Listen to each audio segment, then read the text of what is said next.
Los Angeles, 1964, spring afternoon. The kind of day where heat rises from asphalt in visible waves, where the city smells like exhaust and possibility, where 23-year-old Bruce Lee walks down a Chinatown side street carrying groceries in paper bags that crinkle with every step. 5'7", 135 pounds, black cotton shirt rolled to the elbows, canvas shoes that have seen better days. To anyone watching, he looks like what he is, a martial arts instructor trying to make rent, carrying oranges and rice back to the apartment he shares above his tiny school. The Junfan Gung Fu Institute, third floor, 12 students on a good week. Nobody notices him. That's about to change. The street is narrow here, buildings on both sides create a canyon of brick and shadow. A barber shop with its red and white poles spinning endlessly. A restaurant exhaling steam that smells like ginger and soy. An herbalist window displaying dried roots that look like small, twisted bodies. Bruce walks with a certain quality of movement. Not rushed, not slow. Efficient. Centered. The way water moves downhill, taking the path of least resistance but never stopping. He's thinking about his students, about a letter from Hong Kong he received that morning, about Linda, the blonde girl from Garfield High School who keeps showing up to watch his classes even though she doesn't train. He's thinking about anything except what's about to happen. The sound reaches him first.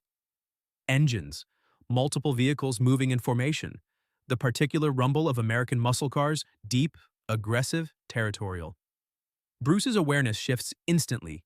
Not alarm, just attention. The way a deer lifts its head when wind carries a scent that doesn't belong. 3 cars turn onto the street, black Chevrolets, chrome gleaming, windows down. They stop, block both ends of the street. 6 men emerge from each vehicle, 12 total. Ages ranging from early 20s to late 40s. All Chinese, all wearing the same thing, black pants, white shirts, traditional kung fu shoes. Their hair is cut in the old style. Their faces carry the particular expression of men who have been sent to do something they believe is righteous. Bruce stops walking, sets the grocery bags down carefully. Oranges visible at the top of one bag, a carton of eggs in the other. He places them against the wall of the building behind him, in shadow, where they won't get kicked. The men form a semicircle, blocking his path forward, 6 in front, 3 on each side, 3 behind, cutting off retreat. Professional positioning. These aren't street fighters. These are martial artists, trained, coordinated. The one in the center steps forward, older than the rest, maybe 45. Stocky build, hands that look like they've broken boards and bones in equal measure. When he speaks, his voice carries the particular authority of someone used to being obeyed. Bruce Lee. Not a question, a statement. Bruce says nothing. His body language changes subtly, weight shifting, stance widening by perhaps 2 inches.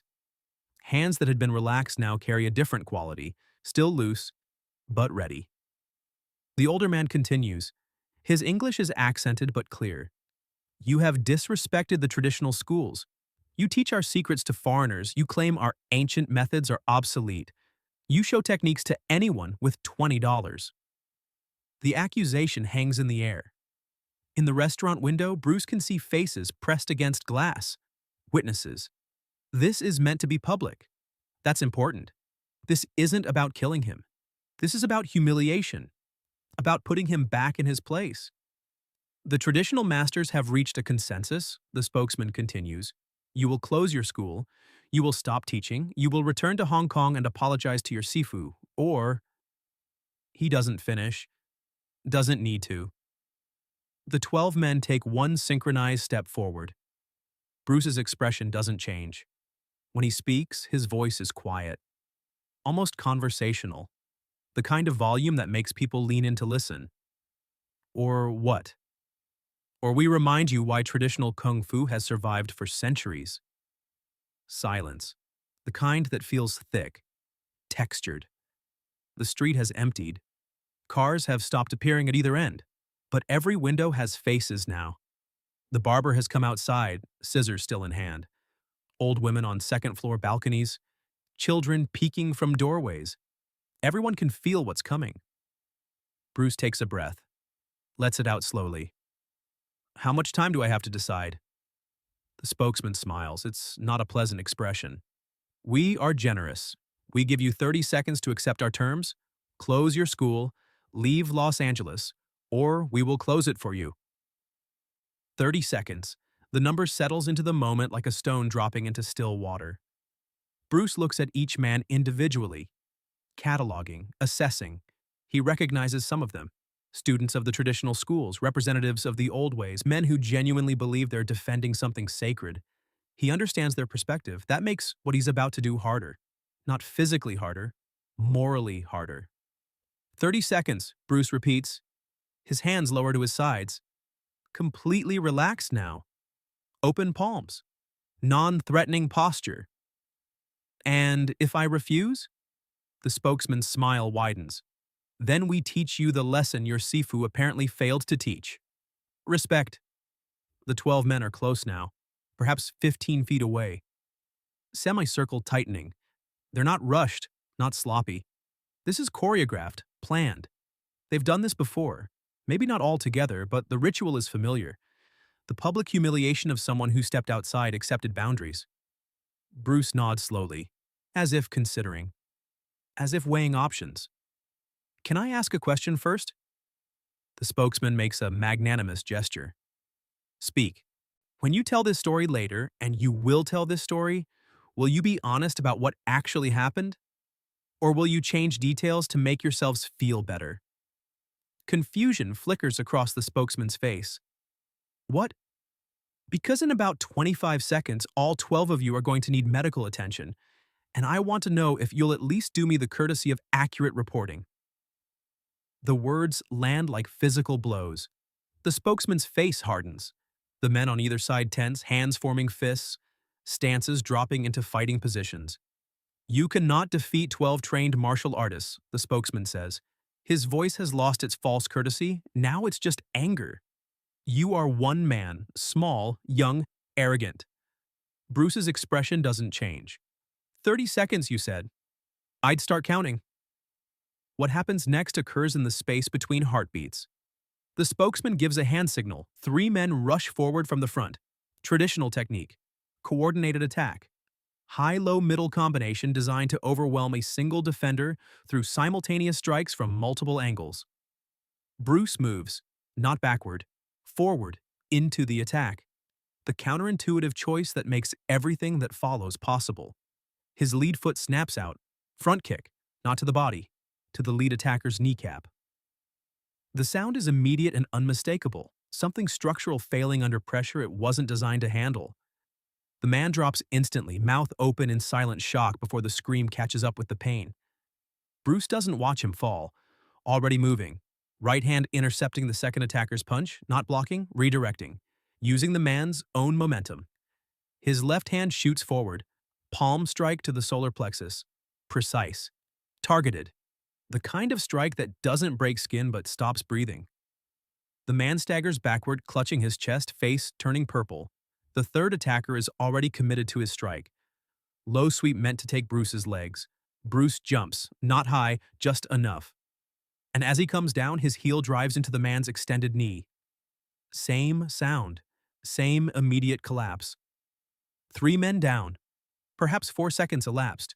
The remaining 9 hesitate. It's involuntary, instinctive. The hesitation of predators who suddenly realize their intended prey might be something else entirely. Bruce doesn't give them time to recalibrate. He moves before the hesitation ends. Forward again, toward the thickest cluster. 4 men grouped on his right. They react, but they react to where he was, not where he is. Bruce's speed isn't just physical, it's perceptual.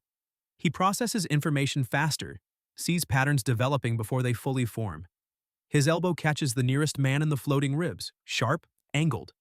The ribs don't break, but they flex in ways ribs aren't meant to flex. The man's breath leaves in a rush. He doubles over. Bruce's knee is already rising. Meets the descending face. Nose breaks, blood immediately.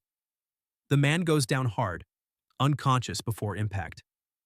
The man beside him swings. Wide hook. Telegraphed. Bruce doesn't even bother to block. He ducks under. Comes up inside the man's guard. Too close for punching. Perfect distance for a straight thrust to the throat. Not full power, Full power would collapse the trachea, would kill. Just enough to make breathing impossible for the next 30 seconds. The man clutches his throat, eyes wide, making sounds that aren't quite screams. Two more from the right side attack simultaneously. Better coordination this time. High-low again. They've learned from watching their companions fall. Bruce spins, low spin, one leg extended. Sweep catches both attackers at ankle level. They go down together in a tangle of limbs before they can separate. Bruce's heel drops twice. Two precise strikes. Same target on each man. Inside of the knee. Medial ligament. The injury that ends careers. Both men grab their legs, rolling, faces contorted. 8 men down, perhaps 10 seconds gone. The remaining 4 have backed up, creating distance. They're talking rapidly in Cantonese, debating. The spokesman is among them. His face has lost all color. This wasn't in the script. This wasn't how it was supposed to go. Bruce straightens, rolls his shoulders. His breathing is elevated but controlled.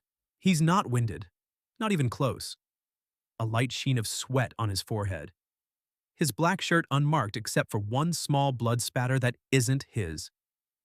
15 seconds left. He says quietly, "You can leave now. Tell your masters I refused your generous offer, or we can continue and you can explain to them why you all need the same medical treatment." The spokesman's hands are shaking. Rage, humiliation, disbelief. The toxic combination that makes men do stupid things. "Attack together!" he shouts to his 3 remaining companions. "All at once! He cannot!" They rush forward. All 4. Final desperate attempt. Bruce waits, motionless, letting them commit fully, letting them get close enough that retreat is impossible. Then he moves. Not like before. This time there's no restraint, no measured responses, just pure, compressed violence delivered with surgical precision. Side kick to the nearest man's chest. Full power. The impact lifts the man off his feet, sends him backward 3 feet before he lands. He doesn't get up. Just lies there, clutching his sternum, trying to remember how lungs work. Spinning back fist to the second attacker. Catches him across the jaw. The man's head snaps sideways. His body follows a moment later. Unconscious before he hits the pavement. The third man tries to grab Bruce from behind. Arms wrapping around chest. Wrestler's grip. Strong, committed. Bruce drops his weight, hips shifting backward, then explodes upward. Back of his head meets the bridge of the man's nose. Cartilage crunches. The grip loosens. Immediately, Bruce spins within the weakened hold. Elbow to the floating ribs, once, twice, 3 times. Same spot. Cumulative damage. The man releases, staggering backward, making sounds like wounded animals make. The spokesman is last. He's thrown a punch. Committed to it. Traditional straight punch. Textbook form. Everything his masters taught him. Bruce doesn't block it, doesn't redirect it, he steps inside it. So close their faces are inches apart. Close enough to see the fear in the older man's eyes. Close enough to smell the tea on his breath. Bruce's palm touches the spokesman's chest. Over the heart. Gentle pressure. Almost tender. Then the inch punch. The movement is so small it barely looks like movement. Just a subtle shift of Bruce's body. Weight transferring, shoulder rotating, arm extending by perhaps 1 inch. The spokesman flies backward. Actually airborne. Travels 4 feet before hitting the wall of the building behind him. Slides down slowly. Sits there, staring at nothing, trying to understand how something that looked like nothing felt like being hit by a car. Silence. Complete. Total. The kind of silence that follows earthquakes and revelations. 12 men on the ground. Various stages of consciousness, various degrees of injury, all of them requiring medical attention. Bruce stands in the center of the street, surrounded by the evidence of what just happened. His breathing is returning to normal, his stance relaxes slightly, but his eyes are still alert, still processing, still ready. The witnesses in windows and doorways haven't moved, haven't made a sound. They're trying to reconcile what they just saw with what they believed possible. 30 seconds, maybe less. Bruce walks to where he left his groceries, picks up both bags. The eggs are miraculously intact. The oranges haven't rolled away.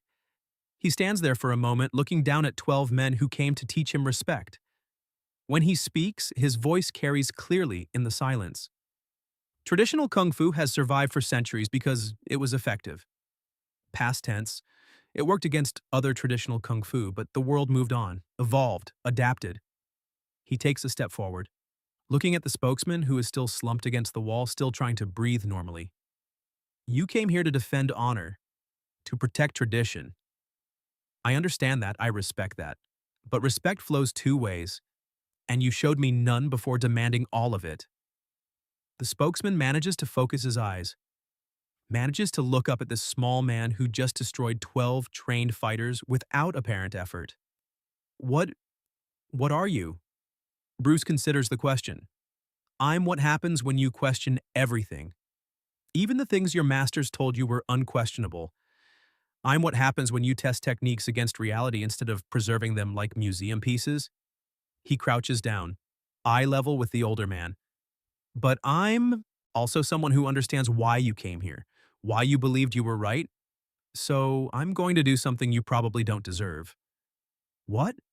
The word barely a whisper. I'm going to teach you. For free. All of you.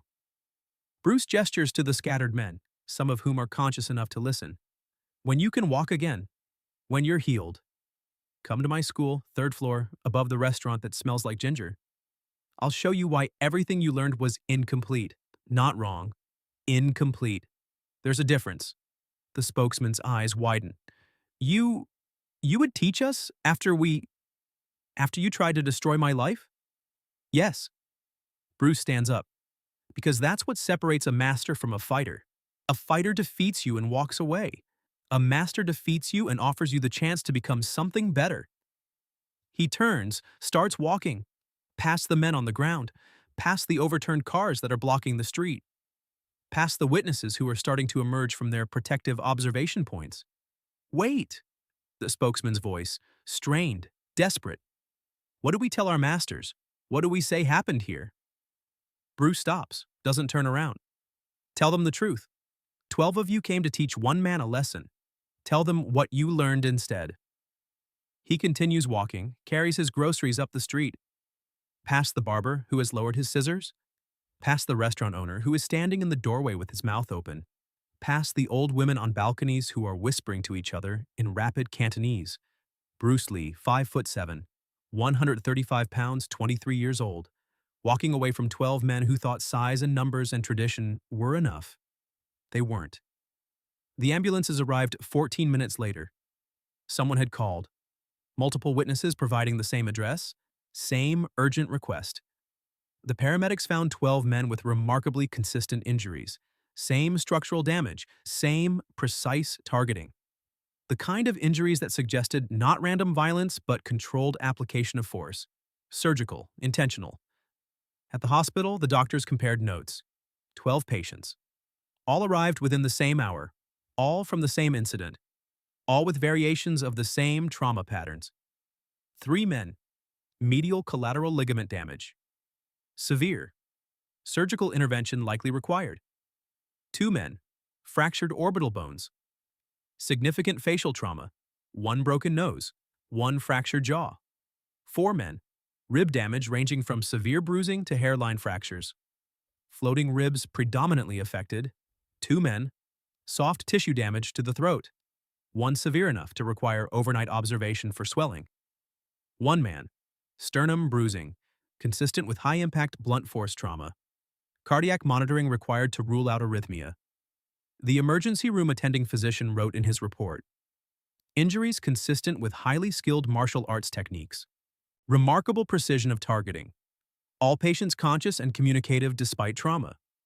When questioned about the incident, all 12 provided identical account of events. They report being defeated by a single opponent in approximately 30 seconds. This claim is medically consistent with the nature and timing of their injuries. However, it seems physiologically improbable that one individual could inflict this pattern of damage on 12 trained fighters in such a brief time frame. But improbable isn't impossible, and in this case, 12 hospital beds told the same story. Same conclusion. Same uncomfortable truth that would ripple through the traditional martial arts community in Los Angeles, then California, then nationally, then globally. The traditional ways weren't enough anymore. 6 weeks later, on a Tuesday evening, a man appeared at the Jun Fan Gung Fu Institute, third floor, above the restaurant that smells like ginger. He walked with a slight limp. Left knee. Medial ligament healing, but not yet completely healed. He knocked on the door, waited, knocked again. Bruce answered, wearing the same black cotton shirt, same canvas shoes. He looked at the visitor for a long moment, recognition flickering across his face. "You came," Bruce said quietly. "You said to come when I could walk again." The man gestured to his leg. "I can walk. Mostly." Bruce stepped aside, held the door open. "Then come in." The man hesitated on the threshold. I don't have money. $20 per class your students told me. I can't." "I know," Bruce interrupted. "I told you, free for all of you. For as long as it takes." "Why?" Raw confusion in the question. Genuine incomprehension. "We tried to destroy you, your school, your reputation. Why would you help us?" Bruce smiled. Small, sad. "Because destroying you would have been easy. Teaching you is hard. And I prefer hard. I prefer seeing what happens when someone who fought against me starts fighting beside me."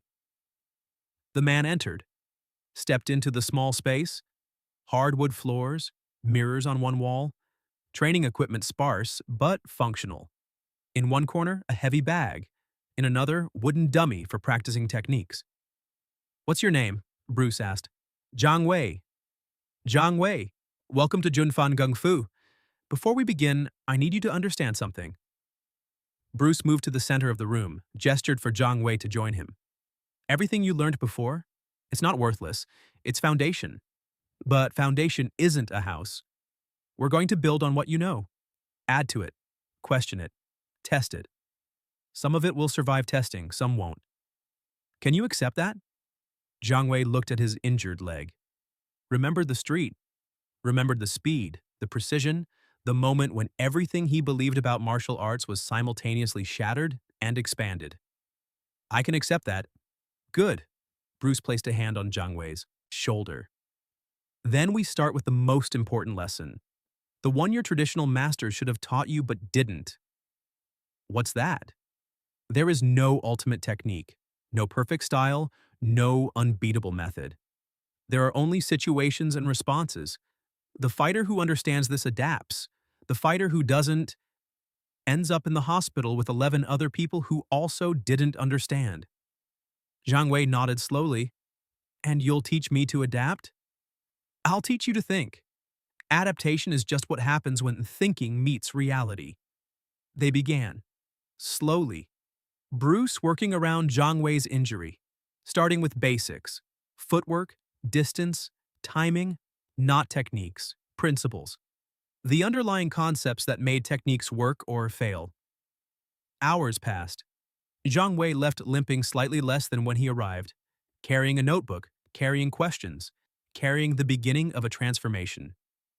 Over the next 3 months, 6 more men from that street appeared at Bruce Lee's door, each walking with some evidence of healing injury, each carrying the same confusion about why he would help them, each leaving with the same notebook, the same questions, the same transformation beginning. The traditional masters who had sent them didn't understand, didn't approve. Some forbade their students from returning, called it betrayal, collaboration with the enemy. But 5 of the original 12 came anyway, regularly, consistently, choosing the difficult path of questioning their entire martial foundation over the comfortable path of remaining certain about techniques that had failed them. Zhang Wei became one of Bruce's most dedicated students. Not the most talented, not the fastest, but the most willing to admit what he didn't know, the most willing to test, to fail, to adjust. 2 years later, when Bruce opened his second school in Oakland, Zhang Wei helped him move equipment.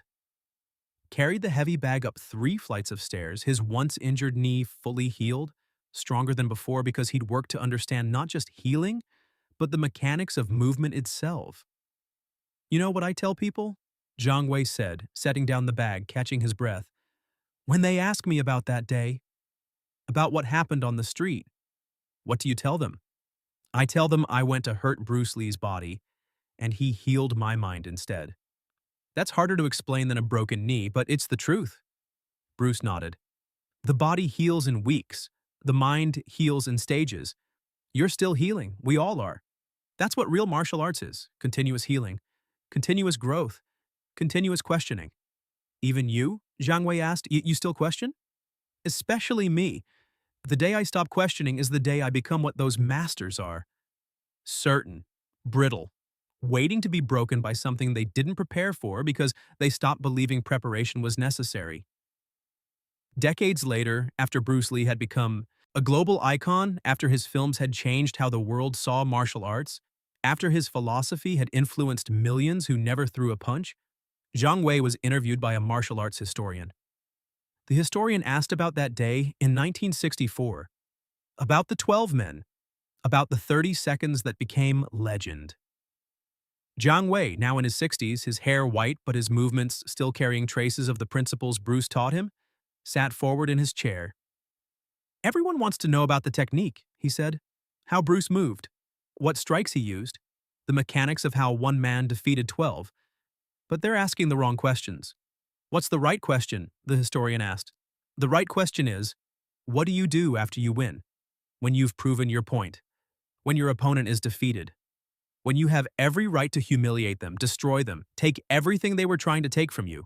What do you do in that moment? What did Bruce do? Zhang Wei smiled. He offered his hand. That's what made him more than a fighter. That's what made him a teacher.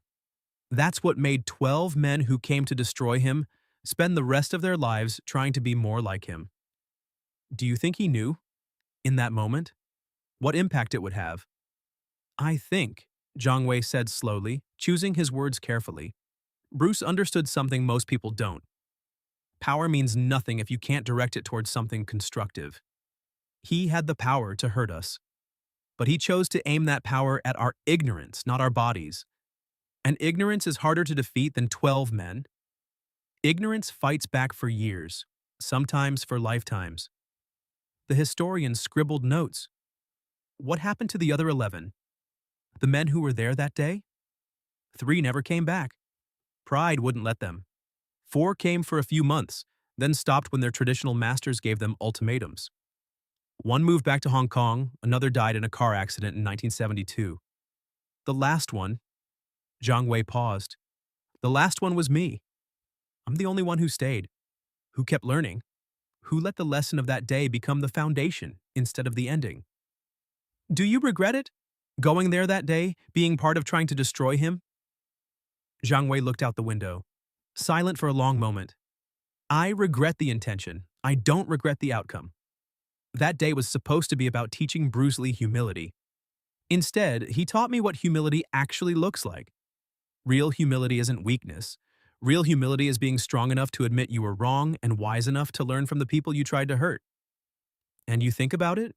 That day, often, every single day, every time I teach someone, every time I see someone winning an argument and choosing to humiliate rather than educate, every time I watch someone with power decide what to do with it, I think about 30 seconds in 1964 when Bruce Lee showed me that the strongest thing you can do, after proving your strength, is to offer to share it. The hospital report still exists, archived in Los Angeles medical records. 12 patients. Same day. Same incident. Same patterns of injury. Medical professionals who see it still find it remarkable, not because of the injuries themselves, but because of their consistency, the precision required, the control demonstrated.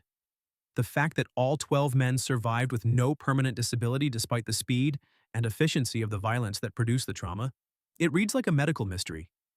12 men injured with surgical precision by a single opponent in under a minute. But it's not a mystery. It's a statement, written in broken ribs and torn ligaments and fractured bones.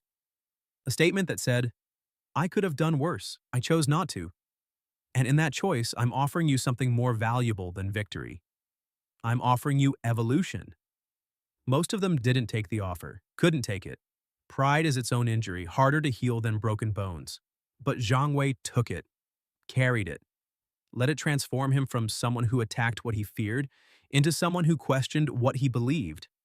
And in doing that, he proved Bruce Lee's larger point. 30 seconds of violence isn't the story. The story is what you build in all the seconds that come after. The story is whether you choose to let the moment destroy you or transform you. The story is whether you're brave enough to learn from the people who defeat you. You think about the people in your life who prove you wrong, who defeat your arguments, who show you the limits of what you thought you knew. What do you do in those moments? Do you double down, retreat into certainty, surround yourself with people who agree with you so you never have to face that discomfort again? Or do you walk up 3 flights of stairs, knocked on the door, and say, I was wrong, teach me? It's easier to stay wounded than to heal. Easier to nurse grievances than build bridges. Easier to tell yourself you lost because of circumstances, luck, or unfairness than to admit you lost because someone else understood something you didn't. Bruce Lee didn't just defeat 12 men that day, he offered them the chance to defeat their own limitations. Most refused. That's the real tragedy of the story. Not that 12 men were injured. Bodies heal. The tragedy is that only one chose to let the experience transform him instead of embitter him. How many chances have you had to transform? How many did you refuse because accepting them would require admitting you were wrong? How many people tried to teach you something and you walked away because the lesson came wrapped in humiliation? Bruce Lee gave Zhang Wei 30 seconds of pain and 30 years of growth, but Zhang Wei had to choose which one to carry forward. You have the same choice. Every day. Every interaction. Every moment someone shows you a better way. You can focus on the 30 seconds of being wrong, or you can focus on the 30 years of becoming better. The hospital report documents the injuries. It can't document the transformations. Those only exist in the people who chose them.